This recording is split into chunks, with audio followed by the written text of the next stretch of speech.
महाराष्ट्र माझा, प्रत्येक गावातून आणि प्रत्येक जिल्ह्यातून थेट तुमच्यापर्यंत। चिमुकल्याच्या मृत्यूप्रकरणी ठाकरे गट आणि वीज ग्राहक संघर्ष समिती आक्रमक। कर्जत तालुक्यातील सालवड येथे शनिवारी दिनांक 23 ऑगस्ट रोजी विजेची तार अंगावर पडून शिव भोसले या 6 वर्षांच्या चिमुकल्याचा मृत्यू झाल्याच्या घटनेनं संपूर्ण तालुका हादरला आहे।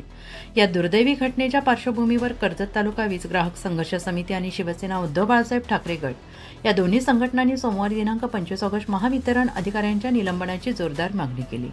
संघर्ष समितीने दिलेल्या निवेदनात म्हटलं आहे की या दुर्घटनेसाठी महावितरणाचे असिस्टंट इंजिनियर थेट जबाबदार असून त्यांच्या निष्काळजीपणामुळे हा प्रकार घडलेला आहे आणि 2 दिवसांपूर्वी या ठिकाणी दुरुस्तीचं काम झालं होतं, मात्र ते अत्यंत निष्काळजीपणे केल्याचा आरोप समितीने केला आहे। त्यामुळे संबंधित अभियंता सिंग तसेच ठेकेदारांविरोधात सदोष मनुष्यवधाचा गुन्हा दाखल करावा अशी मागणी करण्यात आली, अन्यथा लोकशाही मार्गाने तीव्र आंदोलन छेडण्याचा इशारा संघर्ष समितीने दिला आहे। चिमुकल्याच्या कुटुंबियांना 20 लाख मदत मिळावी, तालुक्यातील जीर्ण पोल जीर्णतारा यांचा सर्वे करून त्या तातडीनं बदलण्यात याव्यात अशा विविध मागण्या यावेळी समितीने उपअभियंता चंद्रकांत केंद्रे यांच्याकडे जाऊन धरली। दरम्यान शिवसेना उद्धव बाळासाहेब ठाकरे गटाने महावितरणाला स्वतंत्र निवेदन सादर केलं। या निवेदनात 17 ऑगस्ट रोजी साळुंखे आदिवासी वाडी येथे एक महिला आणि पुरुषाच्या विजेच्या शॉकने मृत्यू झाला आहे, तसेच सालवड येथील 6 वर्षीय चिमुकल्याचा मृत्यू झाला। या तीनही दुर्घटनांना महावितरणाचे अधिकारी जबाबदार असल्याचं नमूद करून संबंधितांना तात्काळ निलंबित करण्याची मागणी केली आहे। तसेच मृतांच्या कुटुंबियांना प्रत्येकी 10 लाख रुपयांची नुकसान भरपाई तातडीनं द्यावी अशी मागणी ठाकरे गटाने केली आहे। याशिवाय तालुक्यातील विजेच्या तारांचे आणि खांबांचे जीर्ण झालेले जाळे त्वरित बदलण्याची मागणी करण्यात आली, कारण गेल्या 30 वर्षांपासून हे खांब आणि तारा बदललेल्या नाहीत, त्यामुळे अशा दुर्दैवी घटनांची पुनरावृत्ती होण्याची शक्यता असल्याचं शिवसेनेच्या निवेदनात म्हटलं आहे। या आंदोलनावेळी दोन्ही संघटनांचे पदाधिकारी आणि मोठ्या संख्येनं उपस्थित होते। नागरिकांच्या सुरक्षेसाठी ठोस उपाययोजना तातडीनं कराव्यात, अन्यथा मोठ्या प्रमाणावर तीव्र जनआंदोलन उभारलं जाईल असा इशारा देण्यात आला।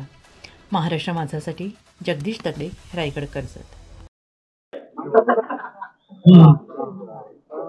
तालुक्यात महावितरणच्या बाबतीत ज्या 2 घटना घडल्या, तालुक्यातील आदिवासी वारलेला आणि त्यानंतर सालवड येथील आता जी घटना आहे त्या पार्श्वभूमीवर महावितरणला भेट दिली, काय सांगा? याच्यामध्ये जी शनिवारी घटना घडलेली आहे, आपण पाहिलं असेल त्या परिसरातले जे इंजिनियर सिंग गेल्या वर्षभरापासून त्या इंजिनियरच्या बऱ्याचशा तक्रारी आहेत, तर ज्याचं कुठल्याही प्रकारचं कामाकडे लक्ष नसतं, अशा कामचुकार अधिकाऱ्याबद्दल आम्ही वारंवार तक्रारी केलेल्या आहेत।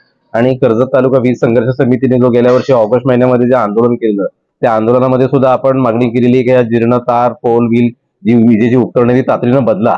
बऱ्यापैकी त्यांनी बदलले सुद्धा, पण ज्या पद्धतीने सिरियसली गांभीर्याने जे बदललं पाहिजे होते त्यांनी बदललेले म्हणून या घटना घडतायत।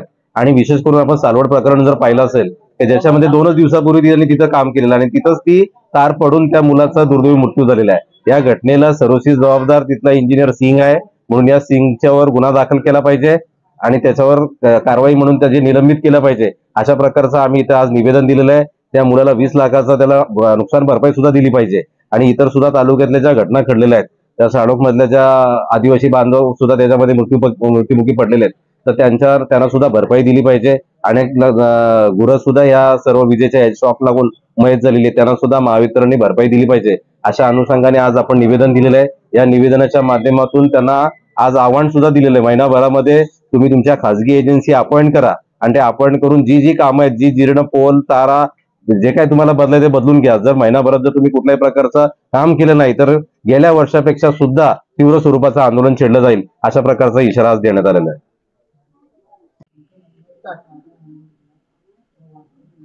आज आम्ही सर्वजण कर्जत येथे निवेदन देण्यासाठी आलो। सर्वप्रथम आम्ही पोलीस स्टेशन येथे निवेदन दिलेलं आहे की जी काही 17 तारखेला आणि परवाच्या दिवशी सालवड येथे सालोक आणि आदिवासीवाडी आणि सालवड या ज्या 2 घटना घडल्या आणि त्याच्यामध्ये 3 लोकांचा मृत्यू झाला, तर त्या संदर्भात पोलिसांनी योग्य ती कारवाई करून त्या संदर्भात जे कोणी अधिकारी असतील त्यांच्यावरती कायदेशीर कारवाई करावी। त्यानंतर आम्ही महावितरण येथे आलेलो आहोत, जे कोणी जे मयत झालेले आहेत त्या मयताच्या कुटुंबांना आपल्या शासनाकडून त्यांच्या कुटुंबासाठी योग्य तो मोबदला मदत मिळावी यासाठी आम्ही आज येथे महावितरण विभागाला भेट दिली। आणि भेट दिल्यानंतर त्यांनी केंद्रे जे आहेत तालुकाधिकारी त्यांनी सांगितलेलं आहे की दोन्ही कुटुंबांना योग्य ते आम्ही मोबदला मिळवून देऊ म्हणून। परंतु याच्याही व्यतिरिक्त मी आपल्याला येथे एक गोष्ट लक्षात आणून देईल की तालुक्यामध्ये जे गरीब शेतकरी असतील, गरीब लोक असतील, यांच्या ज्या वेळेला MSEBच्या बाबतीत, लाईटच्या बाबतीत प्रश्न उद्भवतात, त्यावेळेला त्यांना कुठल्याही प्रकारचा प्रतिसाद, योग्य तो प्रतिसाद तालुक्यातून किंवा तिथे जे कोणी अधिकारी आहेत MSEBचे त्यांच्याकडून मिळत नाही. आणि त्यापेक्षा मुंबईवरून म्हणजे बाहेरून आलेले धनाढ्य लोक आहेत, त्यांची जर काही कामं असतील तर ते हे अधिकारी त्वरित पैसे घेऊनच कामं त्वरित केली जातात आणि शेतकरी असतील किंवा गरीब जनता असेल याच्याकडे दुर्लक्ष केलं जातं. तर ह्या गोष्टीला कुठेतरी आला बसला पाहिजे.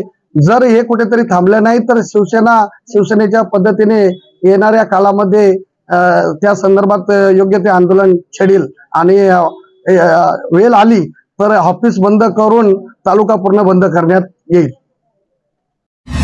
महाराष्ट्र माझाला सबस्क्राईब करा आणि बाजूचा बेल आयकॉन प्रेस करून मिळवा आपल्या परिसरातील ठळक आणि ताज्या घडामोडी.